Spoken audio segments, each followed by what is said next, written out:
내일은 수능 시험일입니다. 여러분 수능 시험 칠 때마다 이런 말이 있죠. 수능만 되면 추워진다. 자, 수능만 되면 추워집니까? 날씨도 수능을 알아보는가 봐요. 자, 수능 시험만 되면 추워진다. 이것은 필연이 아닙니다. 사실 우연이죠, 그죠?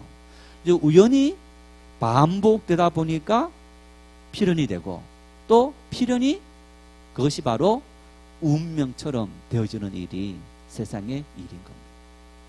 반대를 하다가도 우연히 겹치면 이것은 뜻인가 보다, 운명인가 보다 그렇게 운명처럼 받아들이는 이제 그런 모습들인데 뭐 수능 시험이 주어지는 것이 운명이다 그런 의미는 아닙니다만은 이제 그런 걸 빌려와서 우리가 매번 수능 시험 때마다 주어지는 그래서 이제 우리의 머릿속에 수능 시험 되면 주어진다 이런 필연이 생겼습니다만은 삶에 그것이 적용되어지면 조금 더 나아가면 운명처럼 받아들이게 되는 것을 볼 수 있습니다. 예전에 보니까 연말 연초가 되면 젊은 사람들이 철학관을 많이 찾는다고 합니다. 그래서 어떤 참 잘 인생의 운명을 예측하는 사람들 그 철학관에는 몇 시간째 사람들이 대기했다가 우리의 이렇게 뭐 결혼할 팔자인지 운명인지 그걸 좀 봐주십시오. 뿐만 아니라 뭐 젊은 사람들뿐 아니라 많은 사람들이 연말연시가 되면 자신의 한 해 운세를 보기 위해서 점을 치는 사람 또 철학관을 운영하는 사람들 찾아가서 올해 내 운명은 어떻게 될 거냐, 내가 어떤 삶을 살아야만 내가 오늘 이 한 해는 복받은 운세로 살아갈까, 이제 그런 것을 사람들이 많이 하는데 이제 젊은 사람들이 그럽니다. 우리 재미로 한다라는 친구들도 있습니다. 여러분 그런데 재미로 하면서 만일 나쁩니다라고 하면 어떻습니까? 재미니까 넘어가 버립니까? 굉장히 기분이 나빠요. 좋습니다 그러면 굉장히 기분이 좋아요. 그런데 그런 부분들이 습관이 되고 그 습관이 우리 삶의 일상이 되어져 버리는 그런 모습을 볼 수 있습니다. 그런데 이런 세태들과 달리 교회 공동체 안에서 신앙생활하는 젊은이들은 신앙의 미스테리, 이 신비의 영역들, 하나님 앞에서 기도하면 하나님께서 우리에게 기적을 보여주시고 그래서 우리의 삶에 우리가 생각하지 못했던 불가능한 일들이 일어났다. 여러분 오늘날 젊은이들이 기도하면서 그런 기대를 많이 할까요? 하지 않을까요? 우리 교회 공동체의 젊은이들이 사실은 별로 하지 않습니다. 우리 성도들은요 별로 하지 않습니다. 왜? 기도하지 않기 때문에. 집에서 기도 많이 하겠지만은 여러분 집에서 기도한다. 아니 교회에서 기도하는 것조차 기본적인 그런 것들도 잘 하지 못하면서 교회에서 집에서 기도한다. 참 어려운 일입니다. 이제 그 정도로 기도하지 않는다는 것은 신앙의 기도함으로 하나님께서 내리시는 그 신비의 영역, 그 영역을 우리조차도 인정하지 않는다. 간혹 여러분 간혹 우리가 이렇게 이제 기도하면서 이렇게 좀 그런 건 있죠. 제가 이제 그 지난번에 있었던 교회 중에서 우리 집사님 아들인데 몸이 굉장히 약했습니다. 아주 호리호리하고 몸이 약했는데 이제 장가를 가서 신앙이 좋은 이제 장모님을 만난 거예요. 그런데 이 사위가 몸이 너무너무 약하다 보니까 이제 그 기도 능력 많은 어떤 분을 모시고 와서 기도를 하는데 그 기도를 하면서 이제 이 사위를 이렇게 눕혀놓고 막 이렇게 때리는 거예요. 그런데 그 사위가 그만 죽어버리고 말았어요. 실제 있었던 사건입니다.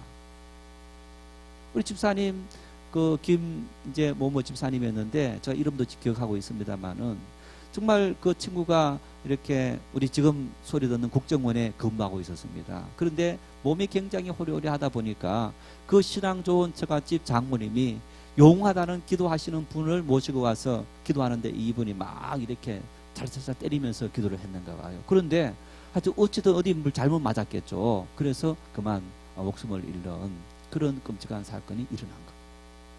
자, 여러분, 우리가 이렇게 조금 잘못된 그 하나님의 은혜의 역사를 잘못 사용하고 또 그래서 우리에게 많은 부작용을 주기도 합니다만은, 하나님 앞에 기도하면 하나님께서 우리의 기도를 들으시고 불가능한 일들이 응답받는다. 믿으십니까? 안 믿으십니까?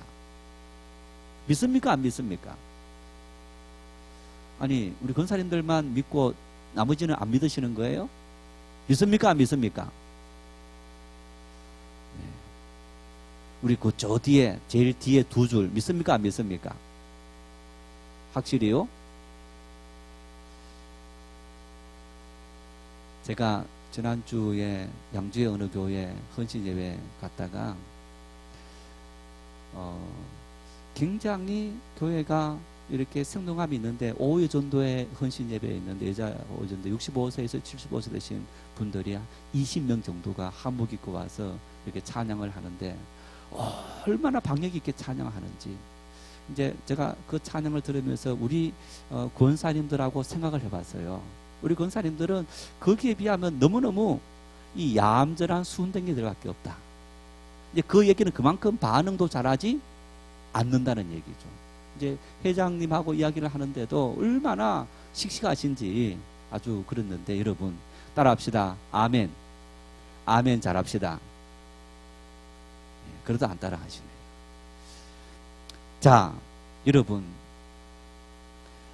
오늘 그런 조금 사이비적인 모습들을 바라보면서 건전한 기독교인들은 신앙을 신비 영역을 없애버리고 윤리의 영역과 도덕의 영역, 예수 믿으면 조금 편안해진다더라, 어떤 이런 영역으로, 도덕과 윤리 영역으로 신앙을 격화시키고 천국에 대한 소망, 구원 소망, 성령의 역사, 그래서 우리를 통해서 기도했을 때 하나님은 우리가 참 상상하지 못했던 은혜를 이루신다, 그런 신비 영역들을 우리는 자꾸만 없애버리고 있는 거예요.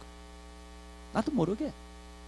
그러다 보니까 여러분, 과거 한국교회 초창기에는 얼마나 뜨겁게 기도했습니까? 그런데 그런 기도의 모습들이 사라진다는 것은 내 마음속에 기도해도 그런 거 없더라. 또 기도하는 사람들의 모습을 보니까 그것은 조금 모자라는 사람들이나 문제 있는 사람들이나 그런 기도를 한다라는 그런 생각을 가졌기 때문인 겁니다. 오늘 본문 말씀에 바울 사도는 이렇게 말씀합니다. 무익하나마 내가 부득불 자랑하노니 주의 환상과 계시를 말하노라. 부득불 내가 무익하지만은 자랑한다. 응? 내가 자랑하는데 뭘 자랑하느냐? 환상을 본 것과 하나님께서 나에게 보여주신 그 계시, 그것을 나는 자랑한다, 이렇게 이야기합니다. 물론 여러분, 이 말씀이 바울 사도가 고린도후서 11장 30절 말씀처럼 부득불 자랑할진대 나의 약한 것들을 자랑하리라, 이런 자신의 약함을 자랑하지만은 거짓 사도들에 의해서 성도들이 눈으로 드러난 환상들, 이상들, 이적들, 그런 걸 보면서 마치 바울 사도는 그런 일들이 조금 더 일어나지 않았고 저 거짓 사도들에게는 그런 능력이 나타났다. 그래서 사람들이 눈에 보이는 환상을 따라간 겁니다. 바울 사도는 마치 부정한 사람처럼 생각한 겁니다. 그래서 바울 사도가 내가 부득불 자랑할 수밖에 없다, 그러면서 자신이 경험한 환상과 계시를 이야기합니다. 환상이 뭡니까? 환상은요, 비몽사몽 간의 초자연적이고 기적적인 방법으로 무엇인가가 가시적 형태로 나타나는 것, 이게 바로 환상입니다. 눈에 보이는 모양으로 나타나는 그런 어떤 의미로 환상이다라고 하는데, 자, 어떤 분들 경험에 의하면 내가 기도하는 중에 잠깐 졸았는 것 같은데 너무 생생한 뭔가를 보았다. 헛소리 아닙니다. 여러분, 우리의 기도의 삶을 통해서는 하나님 앞에 기도했을 때에 우리에게 그런 수많은 환상들이 일어날 수 있다는 것. 그것이 꿈인지 생시인지 도무지 분간이 되지 않는 그런 일들을 우리가 경험할 수 있는 겁니다. 그래서 바로 우리가 환상을 보았다. 그런 어떤 환상이 여러분, 우리가 기도하던 중에도 볼 수 있지만은 우리가 꿈을 통해서도 그런 환상을 볼 수 있는 겁니다. 아마 여러분들도 기도하시면서 그런 환상을 보았겠지만은 저도 기도하면서 그런 환상을 여러 번 보았습니다. 하나님께서 그런 것들을 보여주시는 경험들이 너무너무 생생합니다. 그리고 그 생생한 의미들이 다가오면서 그 당시에는 그 의미가 어떤 한 그걸 보한 것은 이제 그걸 보고 난 다음에 얼마 지나지 않아서 그대로 이루어졌고, 또 어떤 것은 그걸 보고 한 10년 어간에 이루어졌는데 제게 보여주신 그대로 그 모든 것을 이루어주는 겁니다. 오늘 여러분 바울 사도가 이 환상을 보았다. 비몽사몽간에 바울 사도는 지금 내가 몸이 떠나서 보았는지 떠나지 않아서 보았는지 자기가 지금 모르겠다 할 정도로 바울 사도는 그런 상태에서 보았다. 그렇게 말합니다. 계시를 또 보았다. 이 계시라는 말은 감추인 것을 드러낸다, 베일이 벗겨진다, 이런 의미인데, 이 드러난 가시적인 형태뿐 아니라 보이지 않는, 드러나지 않는 형태로도 우리에게 그 뜻이 전달되어지는 그런 것을 바로 우리가 계시다라는 것입니다. 가령 여러분, 우리가 참 내가 하나님의 뜻을 몰랐는데, 지금 나에게 왜 이러한 일들이 일어날지 몰랐는데 하나님께서 나에게 계시를 통해서 왜 그것이 일어나는지 깨닫게 가르쳐 주시더라. 여러분, 그것이 하나님 말씀을 통해서 우리에게 가르쳐 주시기도 하고, 어떤 상징적인 사건을 통해서 우리에게 가르쳐 주시기도 하는데, 우리가 그것이 하나님의 계시인 것을 깨닫도록 하는 것, 그런 어떤 가르침도 우리에게 하나님은 내리신다. 이런 의미가 바로 오늘 바울 사도가 보았던 환상과 계시이다, 이렇게 말합니다. 자, 그런데 여러분, 우리가 이런 환상과 계시를 어떤 사이비인 사람들은 자기들의 힘으로, 자기들의 노력으로 환상을 볼 수 있는 것처럼, 계시를 볼 수 있는 것처럼 가르치는, 이것이 굉장히 잘못된 겁니다.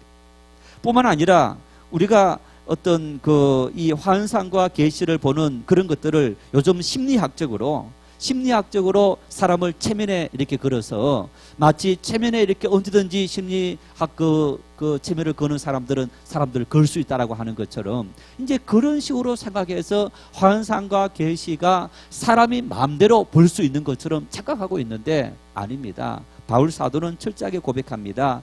주의 환상과 계시이다. 그 말은 주님의 손에 의해서 내가 환상을 보았고 계시를 보았다. 주님께서 나에게 보내주셔야만 내가 볼 수 있는 것이다라는 철저한 이 환상과 계시의 주인이 주님 되신 것을 고백하고 있는 그런 모습인 겁니다. 만일 우리가 이 환상과 계시를 나는 인정합니다라고 하는데, 예를 들어서 요한계시록의 신비를 풀면서 하나님의 환상과 계시를 보여줍니다라고 어떤 목사가, 또 어떤 누군가가 여러분 이렇게 홍보하고 그리고 거기 가자라고 한다면 10중 8구 사이비 이단입니다. 우리가 볼 수 있는 것이 아니고 하나님께서 우리에게 뜻이 있어서 보여주시는 것이라는 그런 절대적인 명제가 우리에겐 필요합니다. 이어서 바울은 2절에 이렇게 말씀합니다. 내가 그리스도 안에 있는 한 사람을 아노니. 그러면서 바울 사도가 이 환상과 계시를 본 것을 이야기하고 있는데, 한번 우리 2절과 3절 말씀을 읽어볼까요? 내가 그리스도 안에 있는 한 사람을 아노니 그는 14년 전에 셋째 하늘에 이끌려 간 자라. 그가 몸 안에 있었는지 몸 밖에 있었는지 나는 모르거니와 하나님은 아시느니라. 내가 이런 사람을 아노니 그가 몸 안에 있었는지 몸 밖에 있었는지 나는 모르거니와 하나님은 아시느니라. 자, 환상을 본 사람을 내가 아는데 그 환상을 본 사람이 몸 안에 있었는지 몸 밖에 있었는지 모른다는 겁니다. 어떻게 환상을 보게 됐는지, 그 영이 몸 밖으로 갔는지 몸 안에서 했는지 어떤 상태인지 모르지만은 하나님만 아신다. 그러면서 바울이 이렇게 말합니다. 내가 이런 사람을 아노니. 자, 이 말은 말 문자 뜻대로 하면 바울 사도의 사건입니까? 다른 사람의 사건입니까? 내가 이런 사람을 안다. 이 말 원래 이제 그 말 문자대로 한다면 내가 이렇게 경험한 누군가를 안다라고 다른 사람을 의미하고 있지만은, 사실은 바울은 자기 자신이 14년 전에 경험한 이야기를 하고 있는 거예요. 그래서 여러분, 이 말씀 속에 바울이 자신이 경험한 경험들을 이렇게 내가 누군가를 안다라고 한 것은, 이것은 내 주관적인 경험뿐 아니라 객관적으로 나뿐 아니라 누구든지 주님에 의해서 주님께서 필요로 하실 때에 그 사람에게는 환상과 계시를 주님께서 보여주신다라는 의미를 가지고 있는 것. 그렇습니다. 여러분, 바울 사도 시대에도, 그 이전 구약 시대에도, 그리고 그 이후 교회 사역 역사를 통해서도 하나님은 필요로 하실 때에 하나님의 환상과 계시를 보여주시는 줄 믿으시기를 바랍니다. 지금 우리에게도 하나님은 필요하실 때에 하나님의 환상과 계시를 보여주시는데, 여러분, 일반적으로 어떤 사람이 하나님의 이런 은혜를 경험할 수 있느냐? 하나님 말씀과 기도 가운데 깊이 머무는 사람들, 그런 사람들이 하나님의 이런 은혜를 경험할 수 있게 되는 거예요. 깊은 기도 생활. 그래서 문제가 말씀 없는 기도만 했을 때에 사이비로 갈 확률들이 굉장히 많아지는 겁니다. 그래서 말씀과 기도가 함께 같이 가야만 우리가 이 환상과 계시와 같은 그런 이적과 기적이 나타났을 때에 하나님의 뜻을 분별하고 이것이 어떤 의미로 왔는지 우리가 제대로 이해할 수 있게 되는 겁니다. 그래서 바울 사도는 이제 이런 부분들을 자신의 경험으로 주관화하지 않고 내가 누군가를 알고 있다라고 객관화시키면서 자신뿐 아니라 다른 누구도 이런 은혜를 경험할 수 있다. 그러면서 바울이 말합니다. 어디를 갔다가요? 내가 셋째 하늘에 이끌려 갔다. 이제 이 개념은 우리로서는 이해하기 어려운 개념인데 유대인들은 하늘이 7층이 있다라고 생각했다는 겁니다. 이제 그러면서 유대인들에게 힘든 일이 찾아왔을 때에 그들이 7층은 복잡하니까 하늘은 새 하늘이 있는데 이런 하늘이 있다고 합니다. 첫째 하늘은 새가 날아다니고 구름이 있는 하늘. 그래서 우리가 지금 보고 있는 하늘을 말하는 것. 자, 여러분, 우리 역시 하늘을 보면서 뭐랍니까? 야, 하늘이 오늘 파랗다. 하늘이 구름이 끼었다. 라고 하는 것처럼 이게 유대인들은 첫째 하늘이다 라고 했다는 겁니다. 이제 유대인들이 두 번째 하늘이 있는데 이 두 번째 하늘은 지금 보이는 하늘 그 위쪽에 또 하늘이 있는데 거기에는 금속판으로 둘러싸여 있어서 그 금속판 위에는 물이 들어가 있다는 겁니다. 그래서 자, 여러분, 이제 비가 내리는데 아니 눈에 보이는 하늘에 비가 어떻게 내립니까? 저 하늘에 아마 많은 물이 있기 때문에 이제 폭우를 내릴 때는 폭우를 내리고 가랑비를 내릴 때 가랑비를 내리고 아마 그렇게 하는가 보다라는 생각을 갖고 있었다는 겁니다. 그 다음에는 셋째 하늘이 있는데 그 하늘은 하나님이 거하시는 하늘. 그래서 우리의 눈으로는 보이지 않지만은 하나님과 천사가 있는 그런 하늘이 있을 거다. 이런 새 하늘 사상을 갖고 있었다는 얘기입니다. 그래서 바울은 내가 셋째 하늘을 경험했다. 셋째 하늘을 내가 환상 중에 계시 중에 보았는데 내가 비몽사망간에 보아서 어떤 상태에서 보았는지 나는 도무지 모르지만은 내가 잠깐이나마 그 하늘을 보았다. 여러분, 우리가 책으로 놓은 내가 본 천국이라든가 뭐 어떤 분들이 이런저런 걸 경험했다. 근데 나중에 알고 봤더니 뭐 어떤 분들은 이제 거짓말로 그것을 이렇게 이제 했다고 해서 힌트를 얻었던 그런 것들도 많이 있는데 아마 바울 사도 이외에도 교회사를 통해서 하나님의 은혜를 통해서 이런 하나님의 나라에 대한 막 정말 그 어떤 그 환히 넘치는 그런 것을 본 성도들이 있는 것을 우리는 역사를 통해서 확인할 수 있는 일입니다. 그래서 바울 사도가 셋째 하늘이라고 말했지만은 그 하늘은 유대인들이 말했던 것처럼 이제 이 셋째 하늘 그런 의미가 아니라 하나님이 계시는 하늘, 그런 하늘을 바울 사도는 의미하고 있는 겁니다. 그래서 이어서 이렇게 말합니다. 4절 말씀을 같이 읽겠습니다. 그가 낙원으로 이끌려가서 말로 표현할 수 없는 말을 들었으니 사람이 가히 이르지 못할 말이로다. 어떤 분들이 이런 질문을 던집니다. 목사님, 낙원이 있습니까? 여러분, 낙원이 있습니까? 없습니까? 성경에 낙원에 대해서 말씀을 하고 있습니다. 예수님께 찾아와서 이제 부자가 이렇게 이제 거지 나사로와 이렇게 그 하나님 나라에서 이렇게 예수님과 함께 있으면서 대접을 받고 자기는 물 한 방울만 떨어뜨렸으면 좋겠다 하는 어떤 그런 사건을 이제 경험하면서 그러면서 이렇게 거지 나사로를 보내서 자기 동생들이 남아있는데 가족이 남아있는데 이런 지옥에 오지 않도록 좀 해주십시오. 이제 이런 어떤 사건들을 우리가 말씀 비유를 볼 수 있지 않습니까? 이제 그런 말씀들을 보면서 또 십자가에서 예수님께서 강도 중에 한 사람에게 내가 오늘 나와 함께 낙원에 있으리라, 이런 말씀들을 우리가 하면서 이 낙원에 대한 것과 천국에 대한 것을 혼돈하는 그런 경우들이 많이 있습니다. 뿐만 아니라 여러분, 가톨릭에서 가르치는 이제 천국 사상 속에 낙원이 있어서 이 낙원은 중간지대다. 사람이 죽으면 천국 가기 전에 머무는 곳이 바로 낙원이다. 그 낙원에서 있다가 천국으로 간다. 예수님 재림하실 때에 이런 사상을 가지고 있습니다. 그래서 이 가톨릭에는 중세 때 면죄부를 판매하면서 죽은 조상들이 아직까지 천국 가지 않고 낙원에 머물고 있기 때문에 그 낙원에 있는 사람들이 천국 가기 위해서는 이 땅에서 후손들이 그를 위해서 면죄부를 사주면 천국 간다. 이런 참 이제 있을 수 없는 그런 사상까지도 만들어냈던 것을 볼 수 있습니다. 그러면 오늘 이 말씀 속에 우리가 바울 사도가 말씀하는 이 낙원이라는 개념은 지금까지 중간지대, 가톨릭이 말했던 것처럼 중간지대, 사람이 죽으면 중간지대에 가서 이렇게 있다가 예수님 재림하시면 하나님 나라 가게 되느냐. 여러분, 그러면 지금 하나님의 나라가 있다는 얘기입니까? 없다는 얘기입니까? 이제 그러면 하나님의 나라가 아직까지 완성이 안 되었다. 물론 예수님께서 내가 가서 너희를 위해서 거처를 예비하고 다시 오겠다. 그러면 예수님께서 오실 그때까지 거처가 예비되지 않았기 때문에 우리는 낙원에 있을 거다, 중간지대이다라는 생각을 가질 수 있는데, 우리 신학 사상 속에는 여러분 이런 중간지대가 없습니다.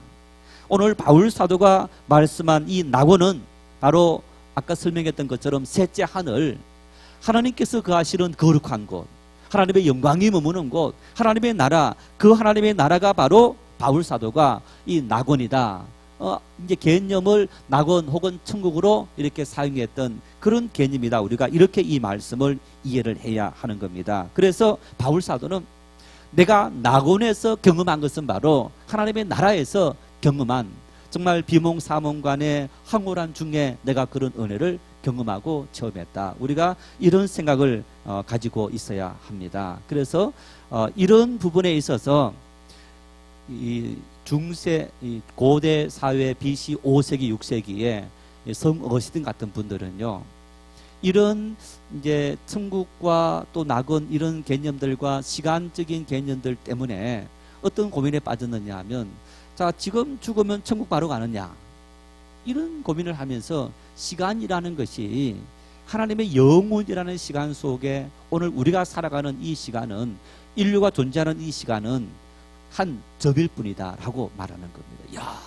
영원히 하나님의 영혼 속에 그것은 순간적인 점이기 때문에 하나님에게서는 하루가 천년 가고 천년이 하루 같다, 전혀 문제될 것이 없다라는 그런 개념의 설명을 하고 있는 그런 모습들도 우리가 볼 수 있습니다. 자, 어쨌든 여러분, 우리가 오늘 이 말씀을 이해하면서 바울 사도가 오늘 경험한 이 낙원이라는 것은 바로 유대인들이 생각했던 이 제3층에 있는 하늘, 그 하늘, 하나님께서 계신 그 하늘을 바울 사도가 경험하고 체험했다. 그 다음에 이 말씀을 우리가 이해하면서 입신의 경지에 든다. 입신에 든다. 여러분 아마 좀 이렇게 그 요한계시록을 강의하고 또 이 신비주의적인 그런 사람들은 이렇게 입신을 이야기하면서 이제 바울 사도도 입신에 들었다라고 이야기하는 이제 그런 부분을 이야기하는데, 바울 사도는 그걸 분명히 하지 않았습니다. 내가 몸 안에 있었는지 몸 밖에 있었는지 나는 모르고 하나님만 아신다. 아주 애매한 말을 했습니다만은, 내 영이 떠나서 이렇게 어떤 입신에 들었다가 다시 돌아왔다, 이런 이야기를 바울 사도는 한 적이 없습니다. 이 입신이라는 말은 어떤 의미입니까? 사람의 영혼이 육체를 떠나서 신과 화bil의 상태에 이르렀다, 이런 의미가 바로 입신이라는 개념입니다. 이제 그 입신이 우리나라에서 무속 종교에서 입신이라는 것은 신이 사람에게 내려서 접신한 상태, 이제 그런 상태로 우리 이 무속 무당인들이 신 내렸다 하지 않습니까? 그 신이 내려서 그 사람과 하나 되어서 그 사람이 정말 기적 같은 일을 행하는 뭐 그런 일들이 실제 있지 않습니까? 여러분 아마 연세 드신 분들은 그 뭡니까? 무당들이 하는 그 뭐죠? 굿 하는 거 다 보셨죠? 굿 안 보셨습니까? 맞습니까? 안 맞습니까? 맞습니까? 네. 저는 어렸을 때, 이제 바닷가 이렇게 모래사장에 우리 마을이 어촌이다 보니까 마을에서 굿을 해요. 10년 단위로. 이제 풍어제와 같은 그런 굿이죠. 그런데 이제 그 마을만 하는 것이 아니고 그 동리마다 자기들이 굿을 다 해요. 그러면 이제 올해는 이 동네 하면 내년에는 저 동네 하는데 그 굿 할 때마다 그 주변 반경에 뭐 군 넘어서 이 군 저군에 있는 사람들까지 다 와서 이제 그 굿을 참관하기도 하고 구경하기도 하고 하는 그런 것을 보았는데, 여러분 무당들이 이렇게 막 굿을 하면서 막 이거 뭘 자꾸 흔드는 이제 그런 것들을 그때를 보면 정말 그 어떤 이성적인 정신으로 그렇게 막 흔들기도 하고 하는 그런 게 아닌 그런 모습을 봅니다. 정말 이렇게 뭔가 신이 내렸다, 귀신이 이렇게 세워졌다 하는 것을 느낄 정도의 그런 모습인데, 이제 우리 무속 종교에서는 이제 이런 것들을 우리가 바로 입신했다라고 하는데, 이제 본래적인 입신의 의미는 사람에게 있는 영이 육체를 떠나서 신과 합일되었다, 일치되었다, 이런 의미가 바로 입신이다. 여러분, 그래서 우리가 영원히 육체를 떠나면 사람은 죽은 목숨이 되는 거예요. 죽은 목숨이 되는 거예요. 우리 영혼이 육체를 떠나면 그 사람이 사망하는 겁니다. 그래서 이 입신의 경지에 든다는 것은 죽는 것과 마찬가지인데, 이제 그런 일들이 일어나느냐. 그래서 바울 사도가 경험했던 이 경험이, 그래서 바울 사도가 애매하게 갈로를 치고 그가 몸 안에 있었는지 몸 밖에 있었는지 나는 모르거니와 하나님은 아시느니라. 아주 애매한 말씀을 해놨습니다만은 어쨌든 입신이라는 개념하고는 다른 개념이다. 그래서 입신의 개념을 만일 무당처럼 입신의 개념을 쓴다면 이제 그 의미는 우리가 이 무속 종교에서 쓰기 때문에 문제는 있지만은 이제 어떤 신학적으로는 문제가 없을 수 있는데, 우리 신학적인 용어에서 만일 입신을 경험해라 라고 누군가는 말을 한다면 그것은 굉장히 잘못된 사상이기도 합니다. 그래서 여러분, 우리가 이런 신앙을 오늘날 바울 사도가 말했던 것처럼 환상과 계시다, 어떤 기적이다, 이런 모든 부분들은 그것은 마치 과거 시대에 복음이 처음 전파되던 그 시대에나 경험했던 일이었고, 오늘 이 시대에는 경험할 수 없는 일이다 라는 우리 굉장히 잘못된 사상을 갖고 있습니다. 옛날에 우리 1920년 30년대에 한 목사님이 계셨습니다. 이제 이분이 이제 한 10년 20년 전에 이제 그 당시에는 이분이 사이비로 정죄되었다가 한 20년 전에 다시 이분이 사이비에서 회복하고 목사님으로 이렇게 정식으로 인정하는 그런 이제 판결을 내렸는데요. 어느 한 곳에 집회를 갔습니다. 집회를 가서 집회를 하기 전에 이분이 시골이니까 그 마을 겨울이 있었는데 그 겨울에 가서 기도하고 찬송하다가 그 마음속에 깊은 감동이 찾아온 거예요. 그래서 이분이 저녁에 집회를 인도하면서 설교를 하지 않고 계속 찬양을 하는 겁니다. 그런데 찬양을 하는데 찬양하면서 성도들이 눈물바다가 되는 거예요. 찬양하면서 눈물바다가 되는 거예요. 그러니까 집회 기간 동안에 말씀은 뭐 없고 그냥 계속 찬양이 되어지는 겁니다. 그 이후에 그분이 가서 이렇게 집회를 하는 곳곳마다 찬양으로 그냥 눈물바다와 회개바다 일어나고 수많은 기적들이 일어나게 된 거예요. 이제 그런 현상을 이 말씀을 중심으로 가르치는 목사님, 목회자들이 보았을 때 이것은 뭔가 좀 이상스럽다 해서 사이비성이 있다라고 그렇게 판결을 그 당시에 내렸는데, 여러분, 하나님의 능력 속에는 우리가 바울과 실라가 하나님을 찬미했을 때에 지진이 일어나서 옥문이 열렸더라. 왜 지진이 일어난 겁니까? 우연히 일어났습니까? 찬송할 때 일어난 겁니까?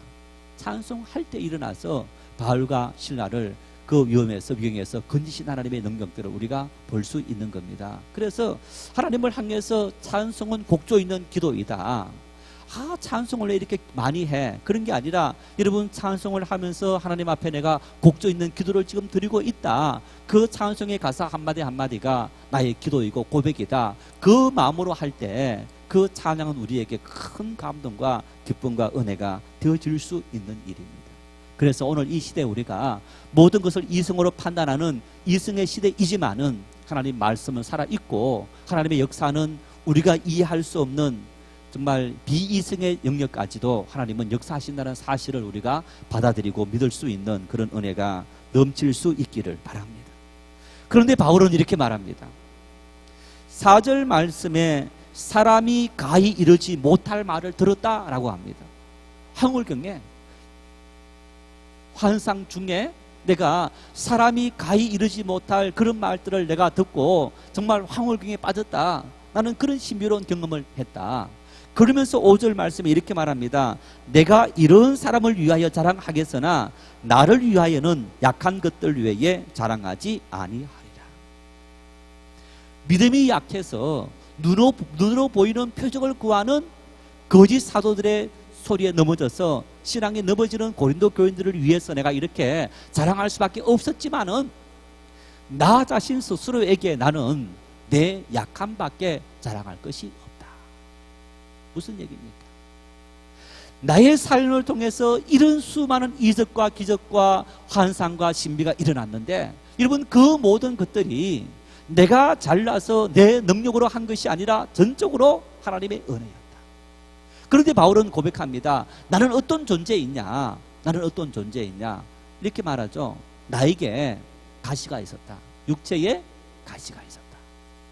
여러분 이 육체에 가시가 있었다 7절 말씀에 바울에게 그렇게 말하는데 너무 받은 은혜가 크므로 자만하지 않게 하시려고 하나님께서 육체의 가시를 줬다. 그래서 그 육체의 가시는 사단의 사자이다. 이렇게 말하는데 이 가시라는 말은 말뚝이라는 얘기입니다. 여러분 말뚝 일반적으로 말뚝하면 어디에 생각납니까? 소나마를 가두는 이 마구간. 그런데 말뚝을 꽉 박아놓고 깊이 박아놓고 이제 소나마를 거기에 묶어둡니다. 아무리 소와 말이 날뛴다 하더라도 힘이 세도 그 말뚝을 뿌리치고 도망칠 수 없는 게 말뚝입니다. 다시 말하면 육체의 가시 말뚝이 박혀 있는데 이 육체의 가시 박힌 이 말뚝은 아무리 노력해도 뽑혀지지 않는 가시이더라. 학자들이 말합니다. 바울 사도에게 박혀 있는 이 가시는 어떤 사람들은 안질이다, 어떤 사람들은 이 간질이다 이렇게 말합니다. 눈병이나 아니면 이렇게 간질 막 일어나는 그런 증상이다 하는데 바울 사도가 서신을 써보낼 때 자신이 친필로 쓴 것이 아니고 불러주는 것을 가이오라든가 다른 사람이 대필하게 만들었습니다. 그래서 아마 바울은 이 안질 때문에 굉장히 고생을 했겠다 이런 생각을 갖고 있습니다. 자 그러면 여러분 생각해 보십시오. 자 의사가 환자들의 병을 고치는데 자 내과 의사가 수술을 하면서 이렇게 위암 환자를 고쳤다. 여러분 그러면 위암 환자를 다른 환자는 다 고치면서 자기가 위암 들었는데 못 고친다. 만일 내가 이제 용한 의사라서 소문 났습니다. 그러는데 내 자신이 위암 때문에 막 그냥 이렇게 몰골도 말이 아니고 하면서 병원에서 다른 사람 수술한다 하면 여러분 위암 환자들이 찾아오겠습니까? 안 오겠습니까? 아마 대다수가 당신 자신이나 제대로 이렇게 처방하고 고치라고 그렇게 말할 수 있을 겁니다. 바울 사도가 지금 그런 상황 속에 처해 있는 겁니다. 놀라운 능력을 행했습니다. 병든 사람을 고치고 기적을 행했는데 정작 바울 사도에게 있던 이 안질은 고치지 못한 겁니다. 그래서 바울 사도가 내가 3번 주께 간구하였더니 그 얘기는 간절한 마음으로 바울 사도가 최선을 다해서 기도했다는 겁니다. 기도했더니 하나님께서 응답하시기를 바울아 내 은혜가 내게 족하도다. 그러면서 뭐라 말합니까? 내 능력은 하나님의 능력은 너가 약할 그때에 곧 강함이니라. 무슨 얘기입니까? 바울아 너가 하는 이 모든 능력들이 누구 능력이냐? 너 능력이냐? 아니다. 내가 주는 능력이 아니냐. 자신에게 있는 육체의 가시를 바라볼 때마다 하나님 앞에서 자신이 일을 하지 않습니까? 하나님의 능력 힘입어서. 여러분 그럴 때마다 바울은 어떠합니까? 사람들이 바울을 칭송합니다. 와 당신은 정말 대단합니다. 어떻게 당신처럼 이렇게 위대한 사람이 나타날 수 있습니까? 라고 할 때마다 바울은 어떤 심정이겠습니까? 지구멍이라도 들어가고 싶은 심정. 아닙니다. 내 능력이 아닙니다. 나는 보십시오. 내 안질도 고치지 못해서 이렇게 절절매면 참 연약한 존재인데 하나님께서 나를 매번 들어 사용하실 때마다 이런 기적을 일으키셔서 하나님은 나를 도구로 사용하십니다. 바울 사도의 깊은 마음의 고백에서부터 그런 겸손함과 그 겸손함이 기도가 되고 그 기도가 하나님의 능력을 힘입는 통로가 되기 때문에 하나님은 바울 사도에게 육체의 가시를 박아두었다 이렇게 말하는 거예요. 여러분, 혹시 여러분이 어떤 일 때문에 하나님 이것이 내 평생의 짐입니다 라는 생각이 듭니까? 누군가에게 너무너무 부끄러워서 도무지 나타내고 싶지 않는 그런 어떤 부끄러운 일이 있습니까? 그것이 하나님의 능력을 힘입을 수 있는 통로임을 믿으시기를 바랍니다. 그것이 하나님의 능력이 임하는 통로인 것. 그런 내 모습을 바라볼 때마다 내가 오늘 살아가고 내가 이 모든 것을 감당할 수 있는 것은 내 힘이 아니라 하나님께서 나에게 은혜와 능력을 주셨기 때문에 내가 이 모든 능력을 행하는 이런 사명을 감당할 수 있다. 우리의 모든 교만함을 낮추는 통로, 우리의 모든 교만함을 낮추는 통로가 되어질 때 하나님은 우리를 하나님의 귀한 도구로 사용하신다. 바로 오늘 우리에게 그런 고백을 합니다. 그래서 9절 말씀에 내 은혜가 내게 족하도다. 이런 내 능력이 약한 데서 온전하여 짐이라. 내 능력은 약한 데서 나는 아무것도 할 수 없습니다. 나는 부족한 인생입니다라고 자신을 하나님께 낮추고 하나님의 능력을 힘입으려고 끊임없이 기도하는 하나님의 사람들에게 하나님은 은혜를 주시고 능력을 주시는 그런 하나님. 역사를 통해서 보십시오. 여러분, 위대함은 시련과 역경의 열매인 것을 볼 수 있습니다. 우리가 인정하는 참 위대했던 그런 어떤 음악가, 그런 소설가, 그런 어떤 뭔가를 남긴 사람들은 수많은 역경과 시련, 감당할 수 없는 절망, 그 절망을 딛고 놀라운 하나님의 은혜를 고백했던 그런 모습을 볼 수 있는데, 화인 제니 크로스비라는 성경을 여러분 우리가 이렇게 보면 작곡 작사하신 분들 이름이 있어요. 영어로 써 있지만은 이 크로스비 이름을 많이 듣습니다. 이 성경 찬송 중에서 크로스비가 쓴 작사한 곡이 많이 있는데 이분이 9,000곡의 찬송시를 썼다는 거예요. 9,000곡. 한두 곡도 아니고 9,000곡. 우리가 즐겨 부르는 노래 중에서 오 놀라운 구세주, 또 예수로 나의 구주 삼고, 이런 찬송시를 이 크로스비가 썼는데 이분은 실명입니다. 눈이 보이지 않는 겁니다. 눈이 보이지 않는 상태 속에서 하나님의 무한한 것을 여러분 느끼면서 그 마음속에 주옥같던 좋은 찬송시를 9,000곡이나 써낼 수 있다, 그렇게 이야기합니다. 뿐만 아니라 여러분 유명한 우리 존 밀턴의 신라군 같은 경우 역시 마찬가지로 소경이 되어서 이 책을 썼던 것을 볼 수 있고, 또 유명한 철로 역정은 존 번연이 감옥에서 이 책을 썼던 것을 볼 수 있습니다.